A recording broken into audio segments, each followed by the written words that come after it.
gentlemen, welcome to the playoffs stage of the qualifiers.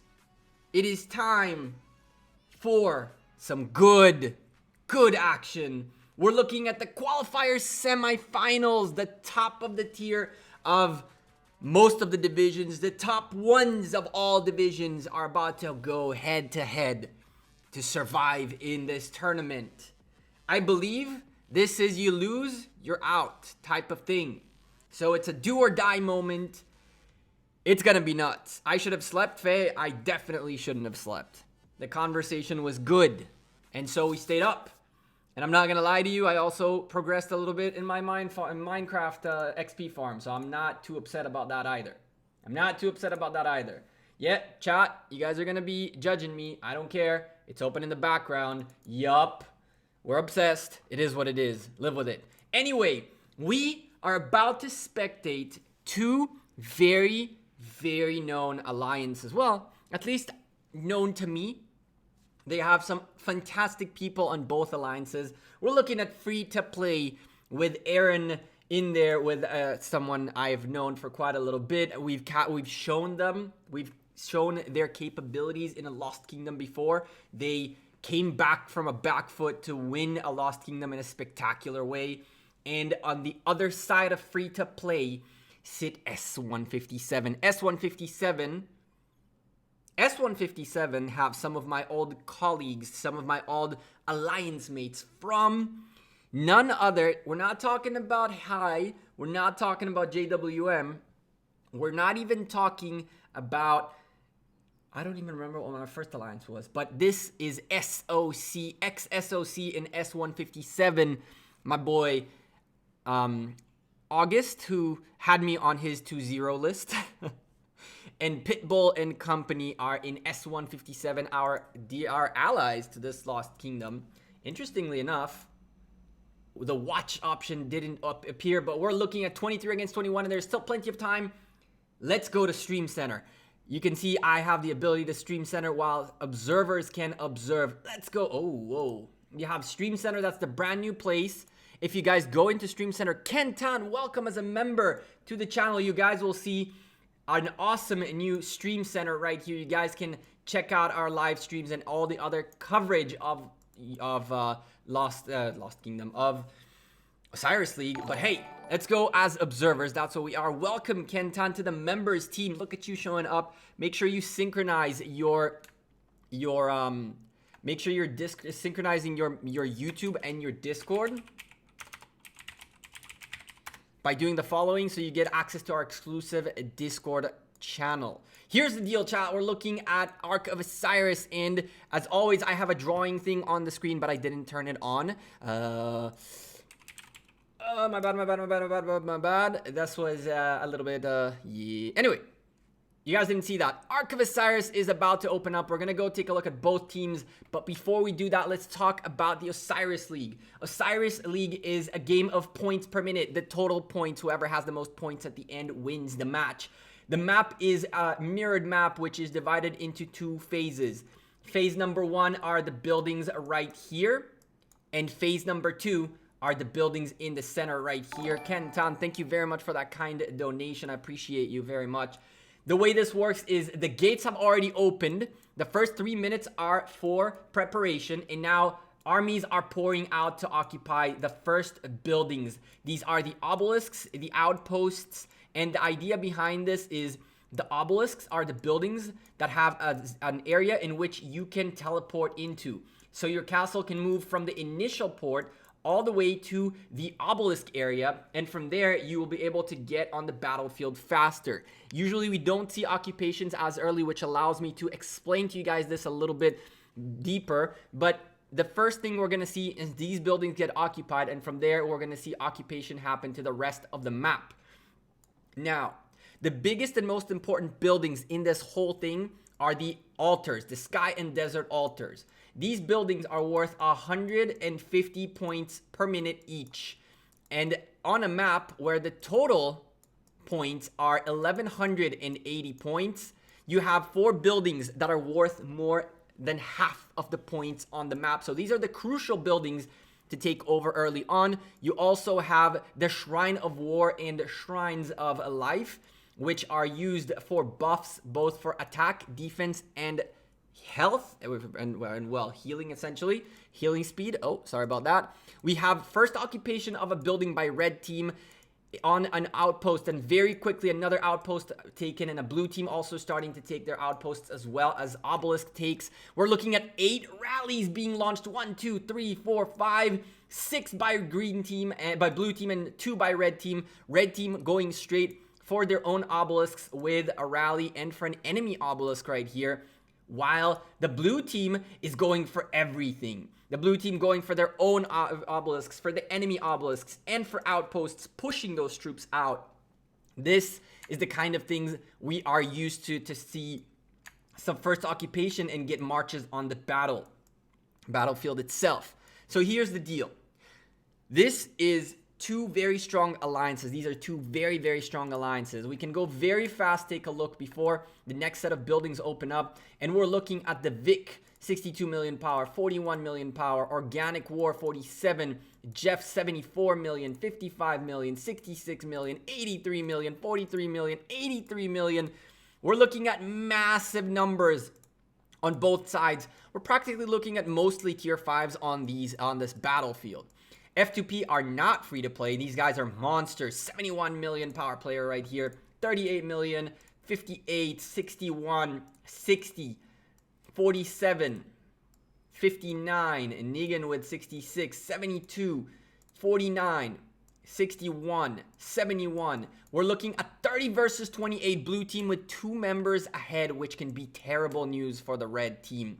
You can see now that marches spreading across the map, making their moves towards the buildings they're going to occupy. For now, no action exists, but the idea is to push forward and have presence as forward as possible. Look at blue team pushing towards the desert altar very early on.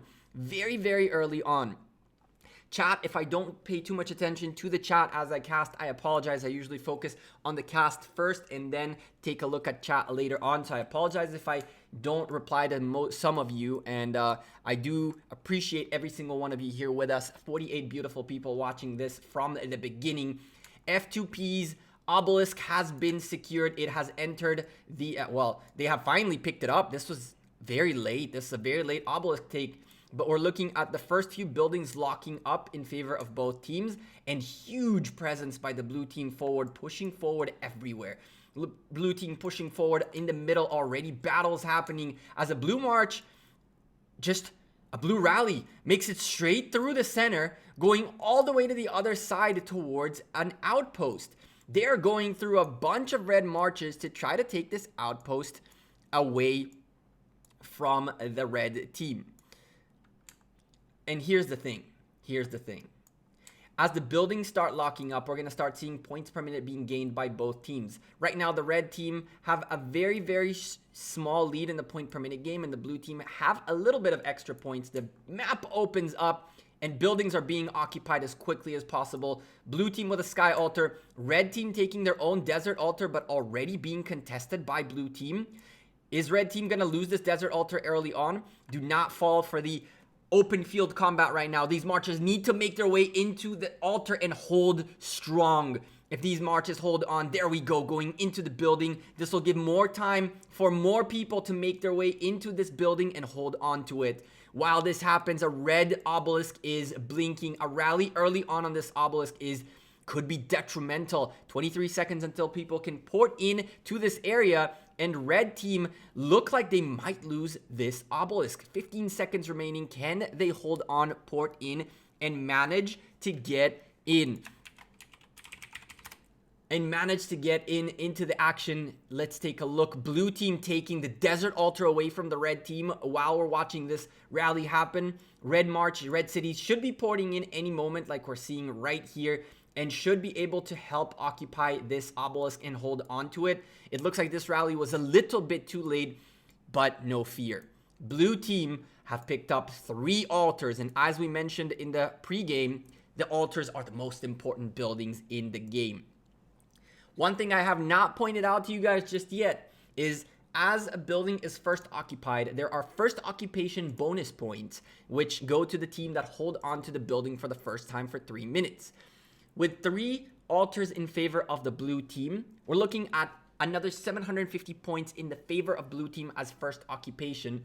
And even though red team is a little bit in the lead right now in the points per minute game, if they don't take over these buildings really quickly, things might go from bad to worse. Shrine of Life by the that belongs to the red team, just being taken by blue. Nobody in here, no presence, just evil just behind this Koka's march. But there are 2 marches coming in here, and these tier 5s are going to have a very tough time taking 2 marches against them. Shrine of Life on the blue team, still not taken either. Finally, marches making their way here. I saw one in here, which will about to pop in a moment. And boy, oh boy, red team a little bit on a back foot early on, but they're about to bounce back. They are rallying the Sky Altar. There's a full minute remaining in the Sky Altar for first occupation. There's still a chance for the red team to regain this altar. Unfortunately for them, blue team is pushing hard towards this desert altar. It looks like the red team has a very good defense in here, but it is not strong enough. We're looking at an Ethelfled doing massive debuffs to this building. And as she falls, half of the building is lost. And now, what is red team going to do? Their only altar needs to hold for 25 seconds, or else S157 might lose another altar and lose all first occupations on altars. Red team very focused on the Sky Altar right now. Rally making its way. An El Cid full of archers against a Saladin. But can the rally be fast enough? Can the rally take this building before the 10-second marker? While that happens, red team is about to lose. They did occupy Desert Altar successfully, so that's fantastic. First occupation goes for them, even though they lose the building instantly. They will trade first occupations with the Sky Altar, and they might even trade these buildings all together. Looks like Gam's rally is doing fantastic against the Sky Altar, and 5 rallies on the battlefield, 3 for blue team, for red team, and 2 for blue. Blue solidly in the lead right here. 300 points per minute in the lead for the blue team, and the Ark of Osiris is about to open up. The Ark of Osiris will open up in 3 minutes, and we're going to go talk about that, what that means in a moment. But for now, we're going to take a look here as red team take control of one of the 4 altars, take away 150 points per minute for the blue team, and slow down the bleeding just a little bit. Right now, blue team in the lead, but the thing is, they also are gaining 300 points per minute more. You can see right up here on the HUD, right up here, you can see the points per minute for each team. And you can see that blue team even have 1 teleport available. It's a 30 versus 29, keep that in mind. And so with 300 points per minute ahead, they are expanding their lead with every single minute that passes. So for blue team, staying like this is all they can ask for. While all this is going on, not much activity on the battlefield, ladies and gentlemen. No buildings are blinking. 47 minutes left in the match. And blue team are just locking the scene down. 1, 2, 3, 4, 5, 6, 7, 8, 9, 10 marches outside the desert altar, ready to hold. Sky Altar looks fairly slim, but I'm assuming there is a full rally in here. Let's go take a look. What came in here? Only 1 troop. It seems like there's only 1 troop. Is that a possibility? These are not reports. Yeah, it looks like there's only 1 troop in the Sky Altar. Interesting. So Sky Altar being held by 1 troop. Okay. I didn't see that one coming. And blue team really holding on to every single building they have, and no presence by the red team. Let's go take a look at the Osiris Temple as we're looking at blue marches all over the place. Red does have a little bit of presence in here, but not as much as they need in order to be able to take the Temple of Osiris. Now, let's talk about the Temple of Osiris. The name of this mode is Ark of Osiris. Why is it Ark of Osiris? Because the Temple of Osiris generates the little arc right there. I'm drawing the arc that's more like bread, but whatever. The little Ark of Osiris. Now, once the arc is popped up, each team is going to have to take it back into one of their own buildings. We are talking about any building on the map that belongs to either red team or to blue team. It doesn't matter which, it depends on which team obviously has the arc. But as a red team, you want to bring it into the red buildings, and as a blue team, you want to bring it to the blue buildings. What ends up happening in there is each arc has its own points. It's worth a certain amount of points, right? The first arc is worth 3,000 points, the second one 35, the third one 4,000, and the final and fourth one, which usually that's what you see, is worth 4,500 points total. Now, blue team are trying to be a little bit of a nuisance, hitting this obelisk with 3 marches very quickly taken care of. But again, more nuisance stuff by F2P as they go for the obelisk of the red team, trying to distract, trying to get things taken care of, trying to keep marches on the obelisk rather than in buildings. The problem right now for red team, you like the drawing? I appreciate that, Careless Whisper. The problem right now for red team is that they don't have any presence whatsoever on the map. Look at our friend Aaron right here picking up the arc. Let's go take a look as she takes the arc back home for blue team. We're going to keep an eye on this. And here's the thing, right? The most important part is points per minute. Red team listening to me, I guess, telling me you are wrong. Here we are, and taking an altar away from the blue team. That'll again slow down the gap that the red team are that the blue team are gaining, but they're gonna gain a bigger gap now that they're gonna take this Ark of Osiris back home. The red team have to figure out how to close this gap, and quickly. If they cannot hold on to this sky altar, which they seem to be still in control of it, but not by that much, marches making their way will make things a little bit easier. But these are infantry marches against a predominantly archer march, so keep that in mind. If the red team managed to hold on to their buildings and lock down this altar as well as this Shrine of Life, we're gonna look at a nice close difference. They're gonna close this gap very quickly. 230 points are gonna go down to actually an even match, 590 versus 590. But unfortunately for red team, blue have already a very nice and strong lead. This gives the blue team leeway. It gives the blue team leeway to try to put more pressure on the red team. Red team right now have to react and figure out how they close this gap down.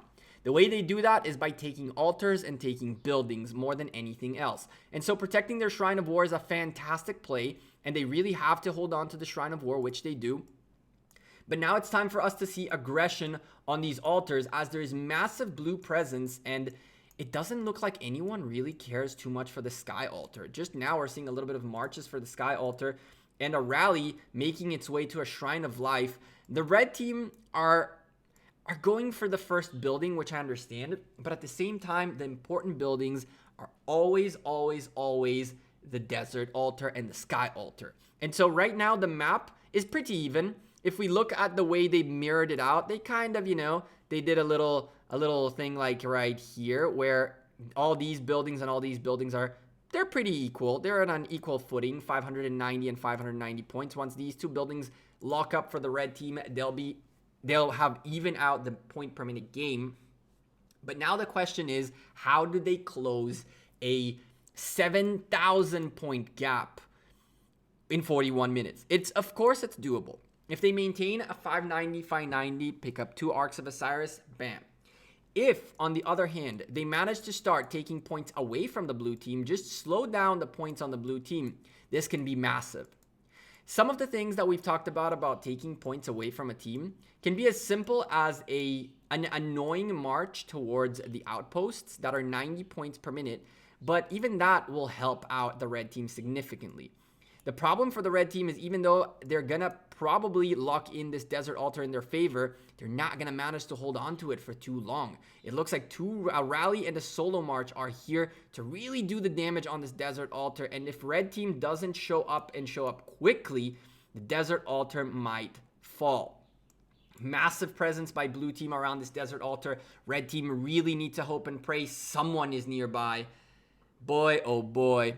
This is looking rough for red team. Massive presence by blues on this altar, and this march is not gonna make it in time. The Vic with his archers just not fast enough. And now a rally plus a bunch of solo marches inside this Desert Altar means very tough time for the red team to come back into it. Fernando, you have a great night, my man. Thank you for being here. The 150 point per minute difference between them is this building right here. And once it locks in for blue team, it'll go up to 300 points per minute. The match is not over. Red team should not be giving up yet. There's still 40 long minutes in this matchup, but blue team are so much in the lead, not in the points per minute game, but in the mental game. Right now, they are dominating the map. They are putting pressure where they need to be putting pressure, and they're making the red team react to every single one of their actions.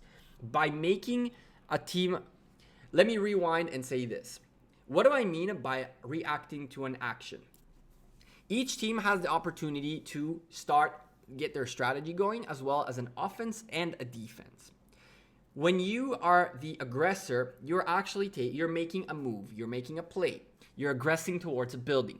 Now, if that building is so well secured that the team defending doesn't care for the attack, it doesn't have to react to that attack. But for example, in here, this obelisk is very badly held against this rally, and so now the red team are reacting to this attack by defending properly the obelisk. By making them react, the blue team has locked in so many marches in here and so much attention of so many members that they now have the freedom to keep doing things on the map and making a red team react to them again and again and again. Red team are not only reacting, red team are making plays of action of their own. However, you can see that this rally right here drew so much presence by the red team that blue team can start setting rallies, can start moving troops, can heal troops, can move to the center, can move a lot of different things. It is important to notice, just like someone in chat mentioned, that S157 did have a big fight against Legends Gaming of 196 in our Lost Kingdom. It is very important to remember that. But I don't know what F2P's situation is. Regardless, it's not a matter of lack of troops as far as I'm seeing. It seems like the blue team has been acting too much, and the red team have yet to be able to stop their action and start acting themselves. Right now, blue team are consistently setting the pace. They're saying, we're going to this building, and now all the red teams are going to defend in here. Then we're going to this building, and now the red team has to go defend there. At some point, the red team are going to have to take how would I say it? Take the reins from the blue team and start leading the pace. But the blue team are just not letting them. They are choking them with the rallies and attacks. Right now, red team is progressing towards the Shrine of Life, but this is a fantastic example of what we've been talking about. This building is decently well secured. It does more damage to the rally than the rally does to it. And so you can see that the few marches that are in here are not too worried. They went 1 in, 2 in. This guy is just chilling here. This guy is hunting out here. This guy is just chilling here. They are not reacting to this action because of the fact that they have such a good defense on this building. They don't see a reason to start pouring in troops to try to hold on to this building. One very important thing to notice as well is that not every time you need to react to an action. If the blue team decided the Shrine of Life is not worth fighting for, what they will do is go on an offensive on a different side of the map. And they're still going for this Sky Altar, 2 solo marches against the building, and it looks like red team just cannot get rid of these 2 solo marches. One finally out the window, but the Saladin is still doing massive work on the Seasong Gate, and if it takes the red building away from them, even for a second, that means 3 long minutes waiting back to re-secure the Sky Altar, which can be terrible news for the red team who are struggling on the point per minute game. Thankfully for them, they managed to hold on to the building. And now we are seeing a little bit of a counteroffensive. Unfortunately for red team, blue team were very ready here. They did not have to react at all to this action because they already had everything set up in here and ready to go. Right now, blue team leading with a solid 300 points ahead and gaining a huge gap. 7,000 plus points, 8,000 points really. There is still plenty of time for the red team to start getting in gear, but they're going to have to start getting in gear by sending multiple rallies out onto the field. All good, Ryo. All good, my man. They're going to have to start putting more pressure on the field and getting the blue team to start double questioning what they're doing. At this point, the blue team are all chilling. They're in a good spot. They know each and every person knows what they're doing. There's no chaos on the map. Once red team starts sending rallies out and making people in comms on their Discord or wherever they're communicating go, hey, this, hey, that, hey, this, hey, that, and things start getting hectic, that's where the red team can get back into this. But they're going to have to do what the blue team is doing. While one blue building is blinking, two reds are always blinking. Every one blue, two reds blink. And so even though red have massive presence in here and will take this Shrine of Life away from the blue team is instantly reacting. Shrine of War being contested, but very, very good reaction by red team to try to hold on to it. They do need to make their way into the Shrine of War and not fight this rally outside. If they lose the building, it's going to be a very big shame for them. The Sky Altar that had previously been hit quite a bit, now getting hit yet again. But again, very good actions here by the red team, not having to react. They can very easily take care of this situation. Blue team have aggressed quite strongly onto the Shrine of Life, and there's no point in reacting in here. There's way too much presence by the blue team, and red team just have nothing in here that can hold on. You can see the rally taking much less damage than it's inputting. This is the time where red team can start trying to snowball a little bit. Blue team keeps consistently keeping them on their obelisk in check. One thing you should remember is that rally marched a whole map away. So if the red team want to counter this very easily, what they can do is as soon as the march started marching from out here, start a counter rally. 1 minute counter rally. So by the time the rally hits your obelisk, the counter rally is already hitting the rally. That's one thing you can do. Instead of having so many marches drawn in here to the point where they are not useful on the map. This whole time, blue team picking up 3 altars is everything that they needed. Now, red team making a slight mistake. They dropped the Ark of Osiris on the opposite side. This is a mistake we've been seeing quite a bit on Ark of Osiris, which will cost them a good 15 seconds worth of marching around the Temple of Osiris. But good on them. The presence in the center is exactly what they need. This Ark is worth 3,500 points, and it will close down that gap from almost 10,000 points down to 7,000. But again, because the red team are 300 points behind every single minute, this will only last, in theory, for 12 minutes. Once the 12 minutes have passed, everything they've gained from this arc goes out the window. On top of that, there is a 2-minute march on this arc, which means really they only gain 10 minutes, and then the gap is opened back to what it was yet again. To make things worse for the red team, they have lost the Sky Altar. And now they are behind 450 points per minute. And they'll be 600 points per minute in 2 minutes. In about 3 minutes. By the time this march makes it back, which turns out to be a long 5 minutes and 40 seconds, they switched their target apparently to go all the way to the back and hold on to the arc, I guess. By the time this makes it there, the red team are really going to be struggling. The problem for them is that blue consistently keeps gaining. And I love it. I think that we're talking a lot red, and not saying much about blue. And I'll tell you why. So far that I can tell, I don't believe that blue have made a mistake yet. I think that blue right now are playing probably the cleanest Ark of Osiris we've seen in a long time. The march that had the Ark was an infantry slow march, and it dropped the Ark by going into this caravan right here, leaving for the tier 1 calves the Ark to be carried from there, a little bit of a faster pace. And so I do believe, as of right now, that F2P are playing a perfect Ark of Osiris. They're executing the strategy flawlessly. They're putting the pressure everywhere with rallies, which is what you should be doing in Ark of Osiris. They're in the driver's seat this whole match for 30 long minutes. And I'm not saying red team is out of this. By any means whatsoever, I'm not saying red team is out of this. But I am saying that blue team right now is in the driver's seat.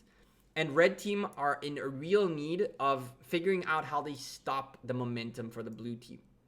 And I'm saying that because the blue team are now 480 points ahead every single minute.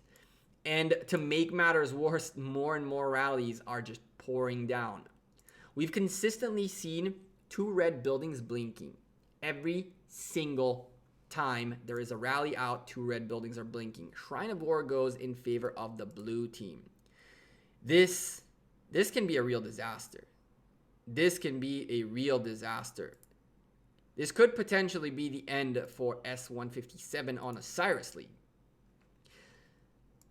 I'm not saying anything bad about 157. There is a very good chance they're low on troops because of Lost Kingdom.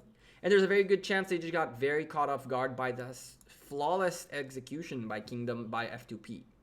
There's definitely a flawless execution by 179 right now. We're looking at the perfect pressure across the board. We're looking at constant buildings blinking. And we're looking at red teams scrambling consistently to get something done. This, what you're seeing on the screen right now, is one of the things that ends up happening when someone is in the driver's seat for so long. The other team becomes desperate and start solo swarming buildings rather than rallying. Solo swarming buildings is a great way to lose a lot of troops. You will get the job done. I mean, we have tier 5 cavs here. Tier 5s, tier 5s, tier 5s, tier 4s, tier 4s, tier 4s, tier 4s, tier 5s, tier 4s. Against 1.5k or 1k troops in here. So you will destroy them eventually. But the cost is ginormous. And the time it takes is even bigger. This is the kind of stuff we needed to see from red team from the beginning. Where we needed to see massive buildings blinking in the blue side and rallies all over the place. But the blue team is so well positioned with what I see are chunks of troops that are moving between their buildings that it's really, really, really nice to see. You can see a rally here going straight into the blue team's desert altar, but everywhere you'll find an Ethelfled doing massive debuffs to rallies, a Yi Song-Ye and a Minamoto taking care of as much as possible. And even though there is a cavalry march making its way to try to keep pushing strong and holding on to this rally, even this cavalry march might be a bit too late to get into this rally. And even if it does, there is such a big presence around this rally that it really is not even fighting the building. It's fighting everything around it, which is a truly, truly, truly cool to see. 790 points in the favor of the blue team right now. And just like Faye said in the chat, any mistake can be used against you. At this stage, your match has to be flawless. And as of right now, I am very happy to see that F2P are playing, in my opinion, a flawless matchup. They're making every single move correctly. They have their presence on the obelisks consistently. They have presence on the battlefield around every single one of their buildings. There's always an Ethelfled hitting a rally. There is always an Ethelfled hitting the rally. It is unbelievable. There are always 2 to 3 marches around hitting the rallies. It seems, based on a few observations of 2 seconds of watching this match, that blue team have a inside the building team and outside the building team. And they're moving these chunks together. So right now, 3 marches stay back, and this chunk came here to take care of this rally. Once this rally is over with and this aggression is done for, we're going to see this chunk of solo marches shift back somewhere. They're either going to shift back here, or they're going to shift back this way. But you're consistently seeing chunks of solo marches outside buildings protecting them. I bet you there is a chunk out here as well. Yes, ma'am. With 2 Ethelfleds. That's not probably intended to be like this. I'm assuming one of these is in charge of this altar right here. But F2P are playing a flawless matchup. They're really playing a flawless matchup. And it's really, really, really, really cool to see. It is really cool to see. I'm seeing that the red team did deliver the Ark of Osiris, but as you can see, it did not matter at all. The blue team are 840 points per minute ahead of the blue team, of the red team. At this point, they can give up the Ark of Osiris altogether. Because this arc is going to be worth 4,000 points. And 4,000 points is 5 minutes. That's all. And it doesn't seem like the red team have been able to regroup and re-aggress. The Shrine of War was taken back by the red team. But there is not enough in here to hold on to it. Mr. Rob doing everything he can in Organic Rex as well. But really, what they need are these altars. And the solo swarms are fantastic, except that they're met with solo swarms. And so, what are you going to do? Are you going to solo swarm the solo swarm? Cool, that works. That works for the blue team because the building is not being aggressed on at all. This is very interesting. It is really, really, really cool to watch a flawless matchup by F2P. I think this is going to be the VOD of the day that is going to be available in the channel. As I mentioned on stream, I am not going to make all the VODs available, as 4-5 VODs a day is just too much. But I will be uploading some of the better VODs as independent videos later in the week. And so I think that this is potentially going to be the one VOD that I'll release later today for the world to see. And potentially we'll have 1 or 2 more good matches that I will release throughout the week. But here's the deal. I don't think I've seen a more flawless Ark of Osiris in a long time. And I'm even going to go as far as saying that I haven't watched JWM fight in a while. But this is top tier this is top tier right here. This is like top tier caliber. F2P, if they manage to hold on to this kind of a momentum and to this kind of a morale and to this kind of mentality, winning mentality they have, that their plan is solid and they're doing everything correctly, I have a feeling we're going to be seeing F2P make it very far in this tournament because their execution is really, really flawless. An idea on when we can start betting. I think we're going to be able to start betting only on playoffs. I think that the whole situation that happened when people got crazy amount of coins and in the beginning of Osiris League and all that really deterred Lilith from opening the store and opening that stuff up. Red team taking an altar is good news. They're slowing down the gain by the blue team by a good amount. Still, blue team 610 points per minute in the lead. More blue buildings are blinking. This is the kind of stuff we were looking for earlier on. Massive aggression across the board. Look at the difference right now. 2 blue buildings are blinking and not 2 red buildings. And as a matter of fact, another altar is falling in the favor of red team. Another altar right here in the favor of red team, and they are going to be able to secure it as there is plenty of troops out here. And now all of a sudden, they have really slowed down the growth of the blue team. But is it too late?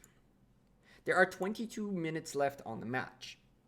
And in these 22 minutes, there are 1,180 points to gain a minute. And so for the red team to really be successful, they need to close 13,000 points worth of a gap. And for that, they're really going to need the Ark of Osiris, which they are starting to aggress towards. But they're also really going to need to slow down the growth of the blue team.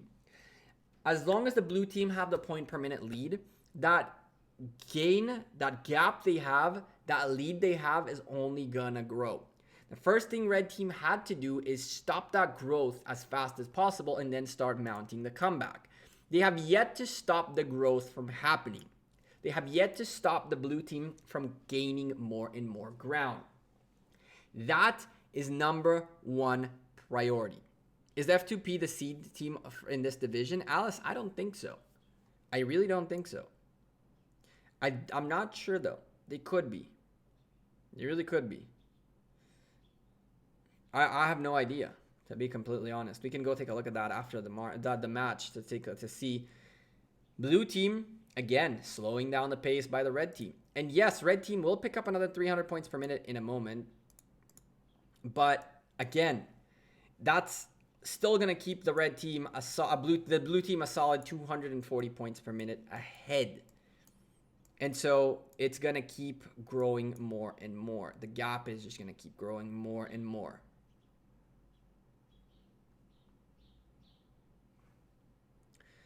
What can be said about that the blue team should take out of this match. The blue team should take out of this match that their strategy is solid. Their strategy is very solid. But they shouldn't get too overconfident. The matter of the fact is, it seems like the strategy by 157 wasn't as sound. They never managed to execute it. It doesn't mean that the next team they'll face will not be able to execute their own strategy. And so blue team should be proud of their current strategy. They should be. And they should be proud of what they're doing right now. But you shouldn't, as a blue team, take it for granted. You have, in my opinion, played pretty much a flawless arc. But that is because you've always been in the driver's seat. The real question is, how will F2P, or the blue team, act when they have to react to someone else? How are they going to be able to adapt to an enemy's strategy in case they have to? This is the disadvantage of being in the driver's seat in a match. You will never truly know how well you react to something because you've always acted before reacting. So if there's one take for the blue team to remember, is that as much as they played a very, very flawless match for the first 40 minutes of the match, they have to make sure that they have a sound reaction in case someone's actions are a bit louder and stronger. A more composed team might be sending out 4 rallies at the same time. And how do you react to that? A more composed team might have buildings locked in and everything locked in before you even know it. Some of these teams are hiding strategies. Some of these teams have secret match pairings of commanders that they haven't shown yet. And so F2P are doing an amazing job, but never take it for granted. Remember that you guys have a great victory and enjoy it. Enjoy your victory this week. But next week when you come back for the quarterfinals, I guess, right? Semifinals, quarterfinals, you need to be on your A game just like you were this match. Aaron yet again carrying the arc. Arc going in favor of the blue team. 18 minutes remaining on the map. And honestly, 14,000 point difference. The moment this Arc of Osiris is delivered, which is worth 4,000 points, the gap is going to be 18,000 points. And at that stage, there's just not enough points on the map for the red team to come back. The red team can use provisions and even potentially pick up another Arc, which would be 4,500 points. But unfortunately for them, it's just not going to be enough because the blue team keep gaining. The blue team are now 420 points per minute ahead. And so even at this point, look at Aaron telling us thanks. I'm pretty sure that's to us. I'm pretty sure that is to us. I'm pretty sure that is to us. There's very little red team can do. Unfortunately, as much as I hoped to see a much closer matchup, it looks like we are going to declare. We are going to declare. It not looks like it. We are going to declare. GG's in the chat for the blue team who have made a fantastic hit. Will you be looking at those who will be in the quarterfinals and maybe do before-after interviews in the match? So, Ken, let me tell you this. I did want to do a before and or a before or an after match interview, but I'm a little bit concerned about doing that. Unfortunately for me, I cannot necessarily trust that someone on live stream won't just say something they shouldn't say. And so it is a huge risk for me to bring in someone and ask him, you know, hey, how's the strategy going? And then they drop an N-word because, I don't know, because they think it's funny and they want to be, you know. And next thing you know, I get banned or the VOD gets disabled or they say F Lilith or whatever not. And so because I cannot in good conscience guarantee that a live interview won't go bad, I'm not sure if we're going to be doing live interviews. I'm not sure if we're going to be doing live interviews just yet.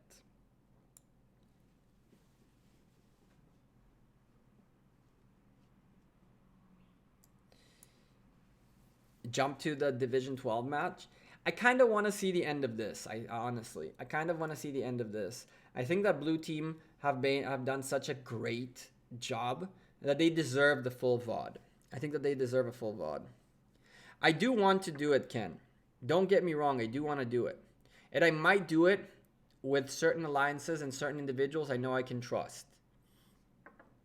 But I can tell you that, for example, as much as I like F2P, I know for a fact they have 2 or 3 members in there that wouldn't have the shame of going up in on a interview and saying the N-word and saying dumb stuff just to troll.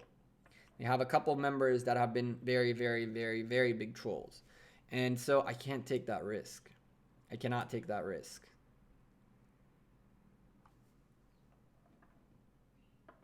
Maybe for alliances that I know, for people that I know, it will be good. You could tell people not to say those things. And then if someone does, what do I do, Michael? If someone does, what do I do? When you see ESPN live interviewing, the secret behind live television is that it's not really live. It's about 15-second delay, and control can instantly get rid of stuff.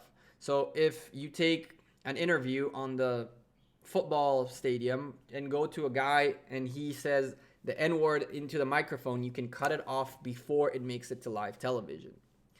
I don't have that luxury. And so I need to be able to trust people. And people that I don't know, I have a higher tendency to not trust because I don't know them. I can't trust someone I don't know. I mean, I could have faith in people, but then again, it's the internet. You never know. Yeah, live television has a very small delay. It's about a 15-second delay, which allow control to either cut something off the feed or, like, have you ever seen on live television how they cut out cuss words? How do they cut out cuss words if it's live television? Because there's a very small window. When someone says the F word, they go really quickly, cut, and it goes. And then you see someone goes and then comes to talking. It's because they cut off that piece of audio out of there before the feed hit that point. So that's a big one right there.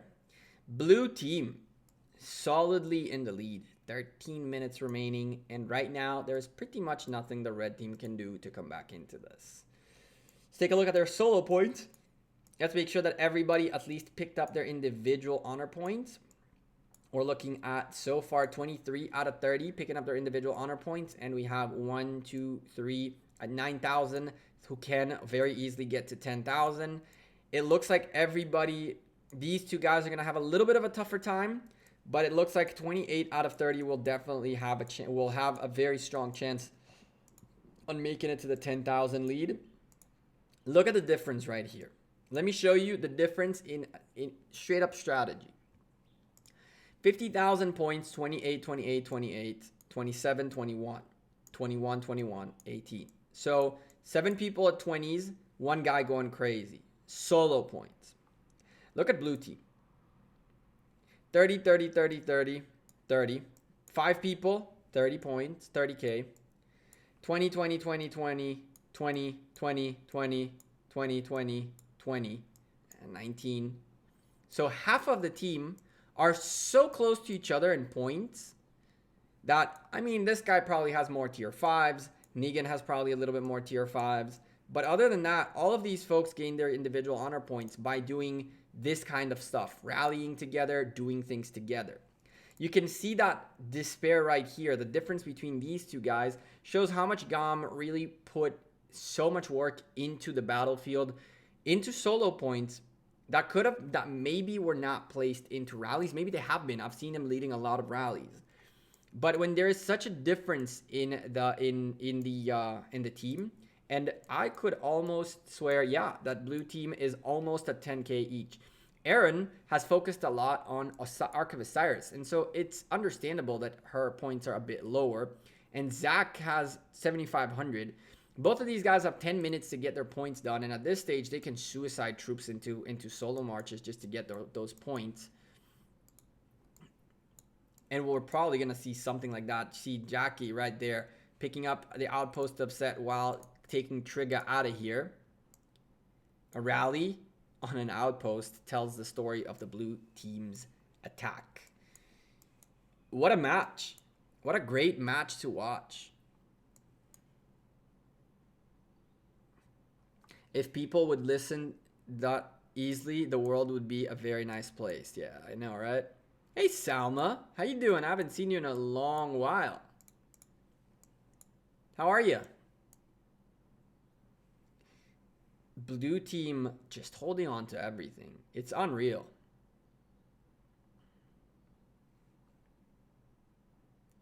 It is unreal. Just blue team straight up holding on to everything.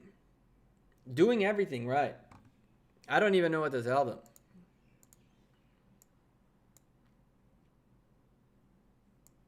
Your Alliance Chaos is playing right now? Cool. How are you guys doing? I'm doing great.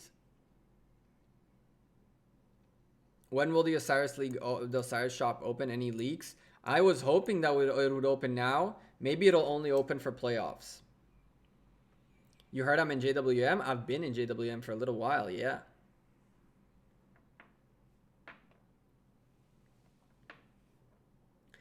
If it's AOC against Chaos in 9 hours, maybe, Miraz, maybe we can cast it.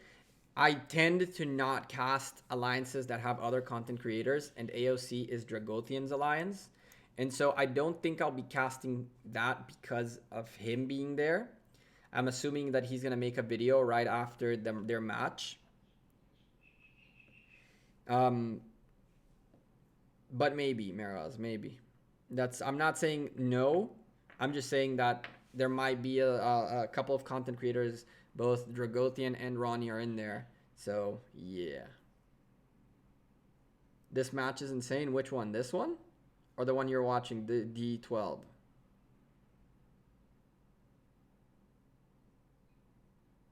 Did you do a video about the blacksmith? I don't understand anything. I did.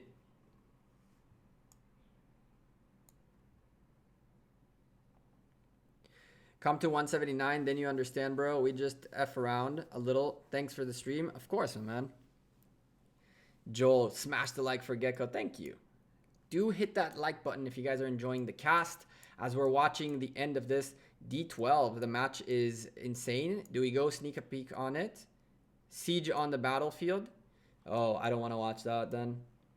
I don't want to watch that. If there's sieges on the battlefield at the quarterfinals, at the qualifiers, quarterfinals, semifinals, I don't want to watch it. I've not seen one siege on the map this whole time.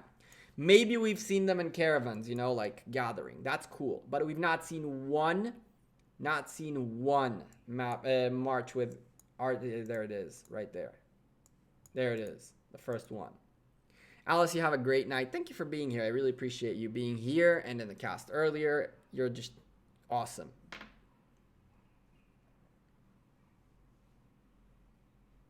Chisco will be streaming at 12:50 UTC. Oh. I didn't know that. He didn't tell me anything. So I guess not. I guess not. He's doing his qualifiers. He's doing his qualifiers. So he's casting. He's not going to be casting. He's going to be playing. Spectating Ark of Osiris. I don't know what he's going to be casting. But we're going to have two guest casters on the 1 UTC and 2 UTC casts. We're going to have two guest casters from the community, which is going to be very cool. One for each cast.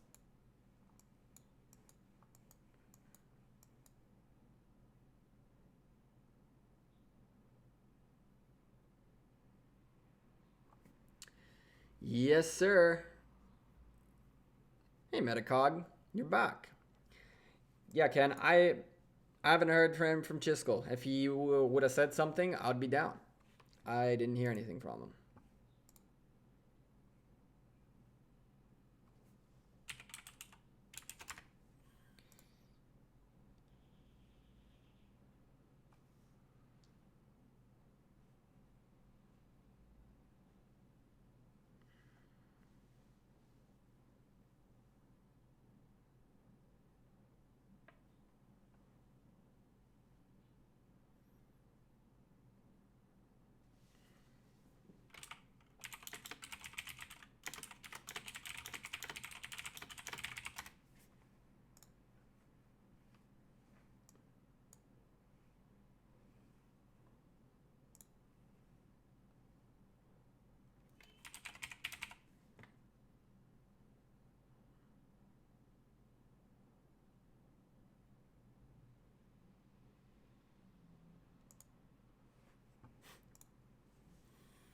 Aaron, who is in the matchup right now, is being a little troll. So I'm trolling back on Discord. Spent the last hours on spreadsheet for arc planning. Oh god. Oh god. Hats off to Notorious NG, who's giving it all in his arc. He's being everywhere in here after taking heavy losses against us this week.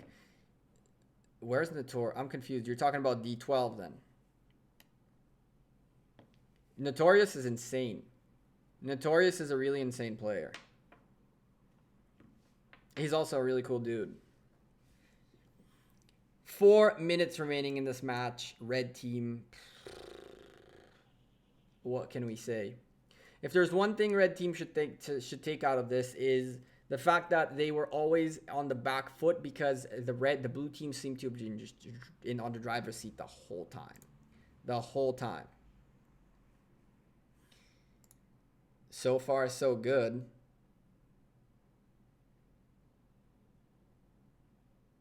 Oh.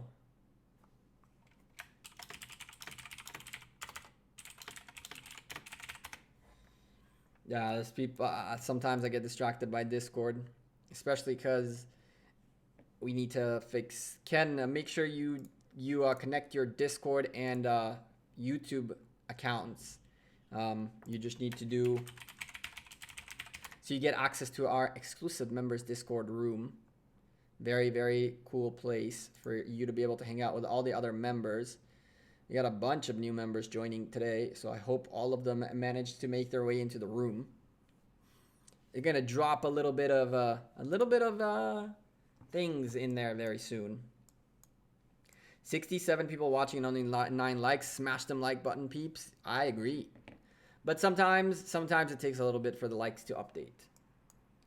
But we definitely want to see more likes on the stream. The more, the better. It just helps the stream, and it takes a moment. Just click a like on the stream. It is 7 a.m., 3 minutes before it's over. How much is the fourth arc worth? 4,500 points. So it's 3,000, 35, 4,000, 45. We are a few minutes away from this match ending. And when that happens, I will get to go to sleep.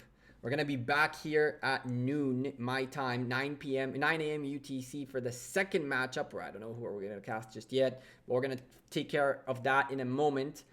This matchup has been great. This matchup has really been great. We're seeing now that the sieges come out towards the end. There is no point in keeping them in anymore. Just go out, go crazy. Let's double check. The individual honor points, bam. 10K on everybody across the board for blue team. Red team missing 2 individuals. One of them super close. The other one is going to really have to grind a little bit. I don't think this person will make it to 10K. But Mini might be able to make that 10K threshold.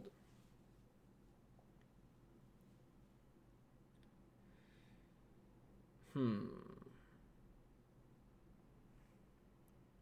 going to exit this for a second because I really want to see something, chat. I really want to see something.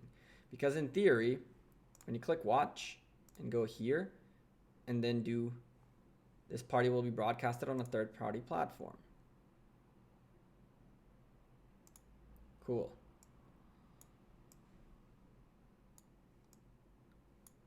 It's interesting because it's not showing the streams in here, right? So you can't really find the streams. And this thing hates me. You'll never see a video of mine in here. I don't know why, but it hates me.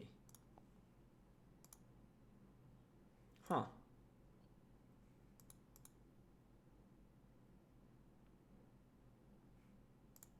And I guess it knows that I'm broadcasting this,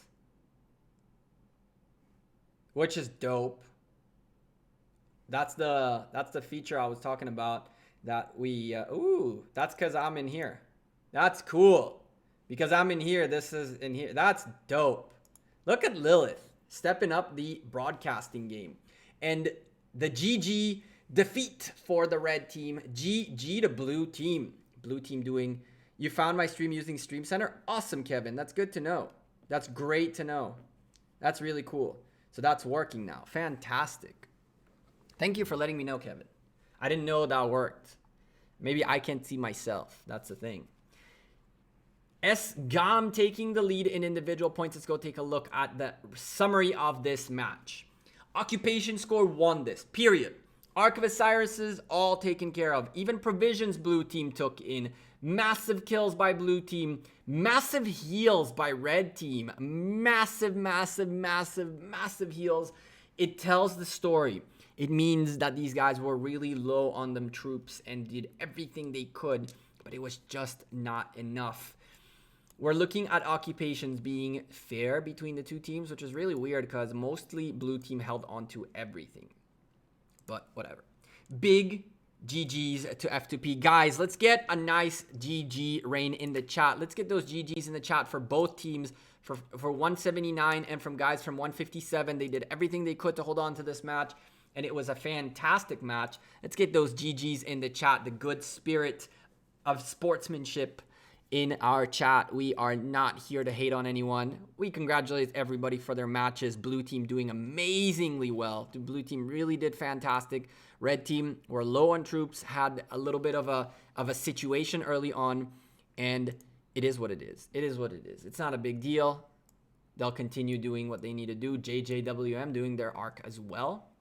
Let's go very quickly peep at the rest of the arcs that happened on this time. Let's go really quickly peep before we leave.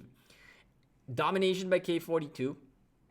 Looks like a relatively close match in Division 12-ish, kinda, maybe. Let's go take a look at what else happened at this time. Very quickly before we leave the broadcast for now. And we'll be back for the next one as well. So stay tuned for that. These are the matches we saw previously. We were in one of them.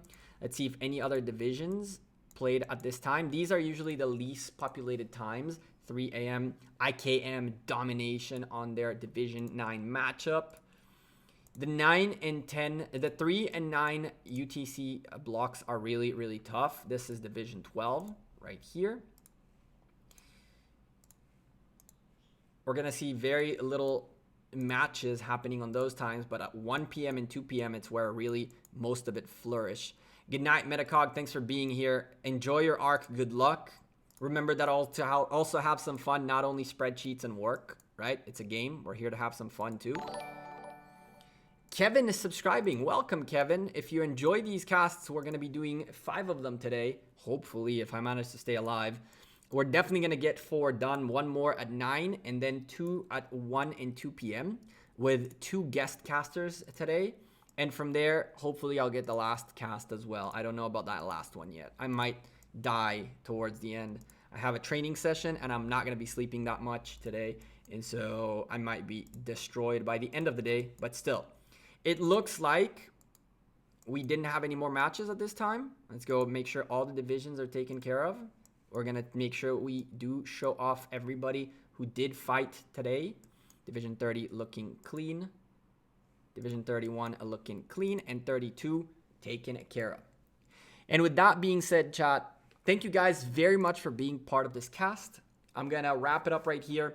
We'll be back for the next block very soon within, 5 hours. So make sure you're here. Set an alarm. I'm going to post a nice little thing to let you know that there is a stream set for that time. We're going to pick one of the first casts we'll do in a moment. And if it comes out to be a terrible matchup, then we might swap it up. But for now, again, thank you guys for being here. Drop a like before you leave. I'll see you guys in the next cast. You guys have a great rest of your weekend. Take care. Peace.